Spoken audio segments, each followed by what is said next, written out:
Hello friend, today we are going to discuss in class 6 Garita Prakash drawing angles. Vidya want to draw a 30-degree angle and name it angle TIN using a protractor.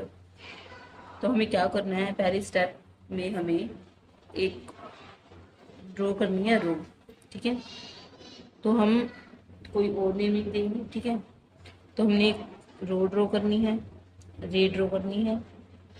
ठीक है, ये हमने कर दी एक रे। रे कैसी होती है, एक साइड से डॉट होता है, फिक्स होती है, और एक साइड से अनफिक्स होती है। इसको हम नेमिंग देंगे ए एंड बी। ठीक है, ये हमारा क्या हो गया, बेस हो गया। हम जैसे एंगल बनाते तो बेस देखते हैं ना। We will place the centre point of the protractor. हम फिर क्या करेंगे, जहां पर हमारा ये ओ पॉइंट है, इधर से हमारा नेक्स्ट पार्ट में हम ऐसी सेम ऐसे हमने लिया था। ठीक है, अब इसके अंदर हमें ये प्रोटेक्टर रखना है। हमने प्रोटेक्टर रख दिया, उसके बाद हमें नेक्स्ट स्टेप में, इस स्टेप में हमने प्रोटेक्टर रखना है, वो हमने रख दिया। ठीक है, स्टेप 2 में जो 0 डिग्री से वो 0 डिग्री में मैच हो रहा है। ठीक है, उसके बाद हमें क्या करना है, हमें एंगल देखना है 30 डिग्री का। लो भाई, हम यहाँ से देख लेते हैं। एक तो 30 डिग्री का एंगल यहाँ से दिख रहा है। ठीक है, एक 30 डिग्री का एंगल यहाँ से दिख रहा है। आपको पता होगा कि अब जब हम एंगल देखते हैं 30 डिग्री तो क्या देखते हैं, 90 डिग्री का एंगल तो इधर बन रहा है। तो जो 90 डिग्री से छोटा किधर आ रहा है, इधर की साइड। इधर तो 90 डिग्री से बड़ा है, तो इधर आता है 90 डिग्री से छोटा, है ना। तो ये हमारा 30 डिग्री का एंगल है। ठीक है, अब ये जो पॉइंट है, इस पॉइंट से हम मैच कर देंगे। लास्ट स्टेप में यही है कि हम अपने स्केल से इन दोनों पॉइंट को मैच करेंगे। इस पॉइंट से हमने प्रोट्रैक्टर से मेजर किया था, ये किया था ना मेजर, कि अगर जो 90 डिग्री से एंगल छोटा है तो वो क्या होता है, एक्यूट एंगल। अगर जैसे हमें कोई कहता है कि हमें बनाना है 110 डिग्री का एंगल, तो हम क्या करते हैं, 90 डिग्री से बड़ा, तो हम इधर की साइड, जो अंदर की साइड जो होते हैं ना, वो एंगल लेते। पर इन्होंने तो हमें कहा है कि 30 डिग्री का एंगल बनाना है। ठीक है, तो लो भाई, हम वो भी कर देते हैं। वहाँ 30 डिग्री का पॉइंट है। ठीक है, ये हमने देख लिया, ये 30 डिग्री पॉइंट है। अब हम क्या करेंगे, ये जो पॉइंट है इसको हम नेमिंग देंगे, ओ रख देते हैं इसको। इस पॉइंट का नाम क्या करते हैं, हम ओ पॉइंट रख दिया इस पॉइंट का नाम। ठीक है, अब हम जो ए पॉइंट है और जो ओ पॉइंट है उसको हम क्या करेंगे, मैच करेंगे।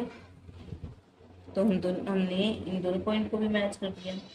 ये लो भाई, ये हमने पॉइंट को मैच कर दिया, तो क्या बना, एंगल ओ ए बी। ये हमारा कितने डिग्री का एंगल होगा, 30 डिग्री का एंगल। ये एंगल कितने डिग्री का होगा, 30 डिग्री का एंगल। ये एंगल अगर 30 डिग्री का है, इसमें इसमें यही कहा था कि हमें एक 30 डिग्री का एंगल ड्रॉ करना है, तो हमने ड्रॉ कर दिया। और हम इसकी वो भी लिख सकते हैं, क्या बोलते हैं, स्टेप्स जो लिखते हैं। जैसे फर्स्ट हम लिखेंगे ड्रॉ, और फर्स्ट हम क्या लिखेंगे, ड्रॉ अरे। ड्रॉ अरे क्या होगी वो, ए एंड बी। ठीक है, फिर उसके बाद ये याद रखना है, अरे का हम ऐसे सिंबल बनाते हैं, है ना। और फिर उसके बाद सेकंड स्टेप में हम ये लिख देंगे कि हम एक प्रोटेक्टर लेंगे, प्रोटेक्टर से मेजर करेंगे पॉइंट 0 to 0। फिर उसके बाद हमें 30 डिग्री का एंगल मेजर करना है, तो हमें पॉइंट नोट करना है। फिर हम पॉइंट ए और पॉइंट ओ को मैच कर देंगे, हमारा एक एंगल रेडी हो जाएगा 30 डिग्री का। इसके अंदर इन्होंने, इस पॉइंट में इन्होंने तो कहा था कि एंगल ड्रॉ करना है, एंगल TIN। ठीक है, हमने नेम ही तो चेंज किया है, तो हमारा एंगल क्या बना, angle O A and B. इसका वर्टेक्स क्या है, वर्टेक्स है ए। ठीक है, इन्होंने हमसे क्या कहा था, TIN, तो इसका वर्टेक्स क्या होगा, आई। और आर्म्स क्या होंगी, ये भी तो आपको पता होना चाहिए। आर्म्स, जो ये एंगल जो हमने बनाया है, इसके अंदर क्या होंगी, O A and, sorry, A O and A B. ठीक है, और जो क्वेश्चन में जो था उसमें क्या होंगी, आर्म्स IT एंड IN। क्योंकि आर्म्स में तो ये भी आर्म होगी और ये भी होगी, तो दोनों आनी चाहिए ना, तो आई एंड ये हमारा क्वेश्चन था। Thanks for watching, do like share subscribe to my channel.